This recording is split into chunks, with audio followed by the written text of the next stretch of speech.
Hi, നമസ്കാരം. കങ്കുവ. കങ്കുവ. ഈ സാധനം 11 മണിക്ക് വന്നിട്ടുണ്ട്. ഞാൻ ഭയങ്കരമായിട്ട് വെയിറ്റ് ചെയ്ത ഒരു പോസ്റ്ററാണ്. പക്ഷെ കഴിഞ്ഞ പ്രാവശ്യം നമുക്ക് അപ്ഡേറ്റും കുറച്ച് ലേറ്റ് ആയിട്ടാണ് ചെയ്യുമ്പോഴത്തേക്ക് വർക്കും കാര്യങ്ങളൊക്കെ ഉള്ളതുകൊണ്ടാണ്. അപ്പൊ ഇന്നും കുറച്ച് ലേറ്റ് ആയിട്ടുണ്ട്. കുറച്ചല്ല, കുറച്ച് തോനെ ലേറ്റ് ആയിട്ടുണ്ട്. പക്ഷെ ഞാൻ ആ പോസ്റ്റർ കണ്ടിട്ടില്ല. കാരണം അതിന് എന്നെ കിട്ടൂല. അത് ഞാൻ അങ്ങനെ അത് നേരിട്ട് കാണുമ്പോൾ കിട്ടുന്ന ഒരു ഫീല്, ആ ഒരു വൈബ്, അത് വേറെ ലെവലാണ്. സോ നമുക്ക് സാധനം എടുക്കാം. ഇനി എന്തിനാണ് ഈ പറഞ്ഞിരിക്കുന്നത്? എടുക്കട്ടെ. ഗുരുവായൂരമ്പലനടയിൽ മലൈക്കോട്ട വാലിബൻ. നെക്സ്റ്റ് അതാണ്.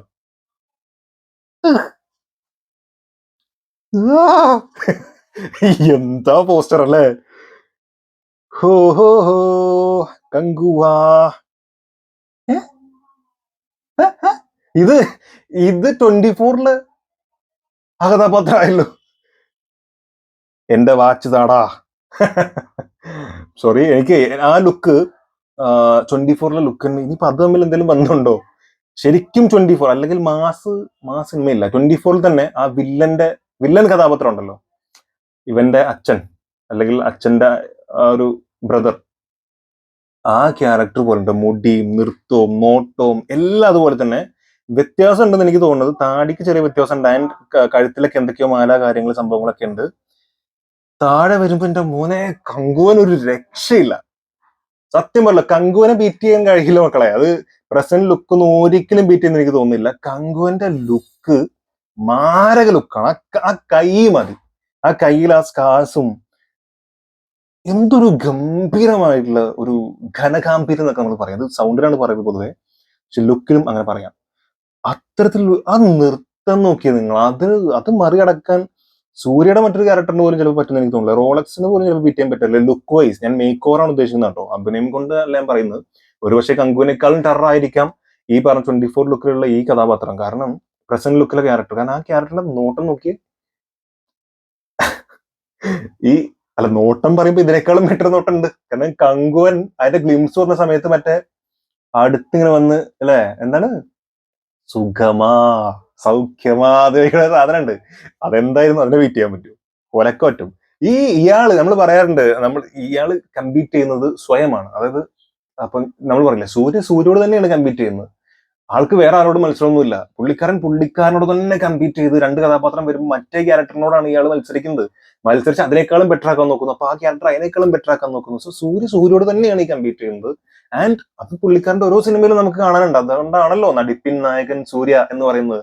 വെറുതെ കിട്ടിയ പട്ടൊന്നുമല്ലോ, എന്നാലും പേര് കൊടുത്തേക്കാം, അങ്ങനെ കിട്ടിയതല്ല. നടിപ്പിൻ നായകൻ എന്ന് പറഞ്ഞ ഒരു രക്ഷയില്ല. നടിപ്പിന്റെ നായകൻ തന്നെയാണ്. അത് നമ്മൾ ഓരോ നോട്ടത്തിലും ഓരോ ഡയലോഗ് ഡെലിവറിയിലും ഓരോ ഇമോഷനിലും നമുക്കത് ഫീൽ ചെയ്യാറുണ്ട്. ആൻഡ് ഇവിടെ രണ്ട് പോസ്റ്റർ നിങ്ങൾ നോക്കിയേ, എൻറ്റയർലി ഡിഫറെന്റ് ലുക്കാണ്. ബട്ട് ഈ മുകളിൽ ഞാൻ പറഞ്ഞ പോലെ എനിക്ക് 24 ഭയങ്കരമായിട്ട് ഫീൽ ചെയ്യുന്നുണ്ട്. നിങ്ങൾക്ക് എത്ര പേർക്ക് അങ്ങനെ തോന്നുന്നുണ്ട് എനിക്കറിയില്ല. എനിക്ക് 24 ഭയങ്കരമായിട്ട് ഫീൽ ചെയ്യുന്നുണ്ട്. ബട്ട് അത് ഈ ഒരു നോട്ടം കൊണ്ടും ചിലപ്പോൾ ആ നൃത്തം കൊണ്ടൊക്കെ ആയിരിക്കാം. നമ്മൾ മറ്റൊരു ആംഗിളിൽ നിന്ന് കാണുമ്പോൾ അല്ലെങ്കിൽ ഒരു വിഷ്വലി നമ്മൾ കാണുമ്പോൾ ചിലപ്പോൾ ഭയങ്കര ഡിഫറൻസ് ഉണ്ടാവാം. ബട്ട് ഇതിൽ കാണുമ്പോൾ അങ്ങനെ തോന്നുന്നുണ്ട്. ആൻഡ് ഇത് കൊടുത്തിരിക്കുന്നത് ഒരു പരുന്തിന്റെ രണ്ട് ചിറകായിട്ട് കൊടുത്തിരിക്കും. ഒന്ന് തീയാണെങ്കിൽ ഒന്ന് നമ്മൾ ഇന്നലെ കണ്ടില്ല നീല നിറത്തിൽ. അത് എന്താ ഉദ്ദേശിക്കുന്നത്? ഒരു വേറെ പവർ തന്നെയാണ്. പ്യൂരിറ്റി എന്നുള്ളതായിരുന്നു എനിക്ക് ഇന്നലെ തോന്നി. പക്ഷെ ഇവിടെ നൃത്തം കണ്ടിട്ട് അങ്ങനെ തോന്നുന്നില്ല. ഭയങ്കര ഡേഞ്ചർ ആയിട്ടുള്ള ഒരാൾ തന്നെയാണ്. അപ്പൊ കങ്കുവൻ 1000 വർഷങ്ങൾക്ക് മുമ്പ്, മേ ബി 2000 വർഷങ്ങൾക്ക് മുമ്പ് ജീവിച്ചിരുന്ന കങ്കുവന്റെ ജീൻ ഒരു പക്ഷേ ഈ കഥാപാത്രത്തിന് ഉണ്ടെങ്കിൽ കങ്കുവന്റെ ഡബിൾ ഇരട്ടി പരിപാടി ആയിരിക്കും ഈ പ്രസന്റിലുള്ള സൂര്യയുടെ കഥാപാത്രത്തിന്റെ പേരെന്താ നമുക്ക് അറിയില്ല കേട്ടോ. പിന്നെ ഇത് കൊടുത്തിരിക്കുന്നത് കത്തിക്കൊണ്ടിരിക്കുന്ന അല്ലെങ്കിൽ താഴത്തുനിന്ന് ഒരു ഒരു പറന്നുയരാൻ ശ്രമിക്കുന്ന ഒരു ഗരുഡൻ അല്ലെങ്കിൽ ഈഗിൾ, ആ രീതിയിലാണ് സാധനം കൊടുത്തിരിക്കുന്നത്. ഭയങ്കര നൈസായിട്ട്, അത് ബ്രില്യന്റ് എന്ന് പറയാം ഇതിന്റെ ഒരു പരിപാടി. ആ നീല കളറിലും അതുപോലെ തീയിന്റെ സംഭവവും അത് മിക്സ് ചെയ്തിരിക്കുന്നതും രണ്ടും, ഈ രണ്ട് കഥാപാത്രങ്ങൾ, ഒന്ന് വാലറ്റത്തും ഒന്ന് തലഭാഗത്തും ചെയ്തിരിക്കുന്നതും. തല ഓഫ് കോഴ്സ് കങ്കുവൻ തന്നെയാണ്. അത് ഭയങ്കര രസമായിട്ട് വന്നിട്ടുണ്ടോ ശരിക്കും. നമ്മള് ജസ്റ്റ് ഒന്ന് ചെറിയതായിട്ടൊന്ന് കണ്ണിങ്ങനെ നടത്തി നോക്കിക്കഴിഞ്ഞാൽ ശരിക്കും ഒരു പരുന്ത് ഇങ്ങനെ പൊങ്ങി ഉയരാൻ വേണ്ടി ഇങ്ങനെ നിൽക്കുന്ന, ചിറകിങ്ങനെ ഉയർത്തി നിൽക്കുന്ന ഒരു സാധനം. ഭയങ്കര രസമായിട്ടുണ്ട്. ഭയങ്കര ബ്രില്യൻ്റ് ആയിട്ടുള്ള ഒരു പോസ്റ്ററാണ്. പോസ്റ്റർ ചെയ്തിരിക്കുന്ന ആരാം ഡിസൈൻ അറിയില്ല. Anyway, studio green official. A destiny stronger than time, the past present and future. A destiny stronger than time, അതായത് ഡെസ്റ്റിനി പറഞ്ഞ വിധി, സമയത്തേക്കാൾ സ്ട്രോങ്ങർ ആണെന്നത്. എന്താണ് മലയാളം എന്താണ്? Okay. The past present and future, ഭാവി ഭൂതം കാലം. ഓക്കെ. അപ്പൊ ആ സാധനം. അപ്പോ ഞാൻ പറഞ്ഞില്ലേ, ഇത് നമുക്ക് ഓൾറെഡി അറിയാം.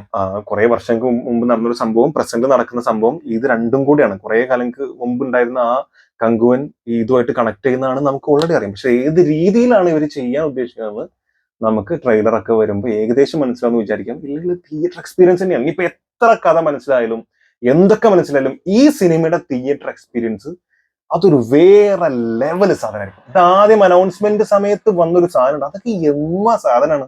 സോ ഒരു എൻറ്റയർ ഫീലിംഗ് നമ്മൾ ആ തിയേറ്ററിൽ ഇരുന്ന് കാണുമ്പോഴുള്ള ഫീല് അത് ഭയങ്കരമായിരിക്കും, ഉറപ്പിച്ചു പറയുന്നു. അത്രയും ഗംഭീരമായിട്ടാണ് ഇതിന്റെ പോസ്റ്ററൊക്കെ വരുന്നത്. ആൻഡ് വീണ്ടും വീണ്ടും പറയുന്നു, കങ്കുവനെ ബീറ്റ് ചെയ്യാൻ മറ്റേ ക്യാരക്ടറിന് പറ്റില്ല. ഞാൻ അങ്ങനെ തന്നെയാണ് വിശ്വസിക്കുന്നത്. സോ നിങ്ങളുടെ അഭിപ്രായം എന്താണെന്ന് തീർച്ചയായിട്ടും കമന്റ് രേഖപ്പെടുത്തുക. കങ്കുവനാണോ അത് പ്രസന്റിലുള്ള സൂര്യാണോ നിങ്ങൾക്ക് ബെറ്റർ ആയിട്ട് തോന്നിയത്? പിന്നെ ആർക്കൊക്കെ എന്നെ പോലെ ഈ പ്രസന്റിൽ ലുക്ക് കണ്ടപ്പോൾ 24 ഫീൽ ചെയ്തു എന്നുള്ളതും കൂടെ കമന്റ് രേഖപ്പെടുത്തുക. ആൻഡ് 24 ആയിട്ട് വല്ല ബന്ധമുണ്ടോ? ഇനി എന്റെ വാച്ച് താടാന്ന് പറഞ്ഞ പുള്ളിക്കാരൻ പോകുമോ എന്ന് എനിക്കറിയില്ല. സോ അതും നിങ്ങൾക്ക് എന്തെങ്കിലും അതിന്റെ എന്തെങ്കിലും ഉണ്ടാകാൻ സാധ്യതയില്ല, എന്നാലും പറയാൻ പറ്റില്ലല്ലോ. സോ അതിനെ കുറിച്ചൊക്കെ നിങ്ങളുടെ അഭിപ്രായങ്ങൾ തീർച്ചയായിട്ടും കമന്റ് രേഖപ്പെടുത്തുക. വീഡിയോ ഇഷ്ടപ്പെട്ടിട്ടുണ്ടാവും എന്ന് വിചാരിക്കുന്നു. ഇഷ്ടപ്പെട്ടിട്ടുണ്ടെങ്കിൽ ദയവായിട്ടും സബ്സ്ക്രൈബ് ചെയ്ത് സപ്പോർട്ട് ചെയ്യുക, ലൈക്ക് ചെയ്യുക, ഷെയർ ചെയ്യുക. Thank you so much for watching. വീണ്ടും കാണാം. കാണുന്നവരെ ടാ.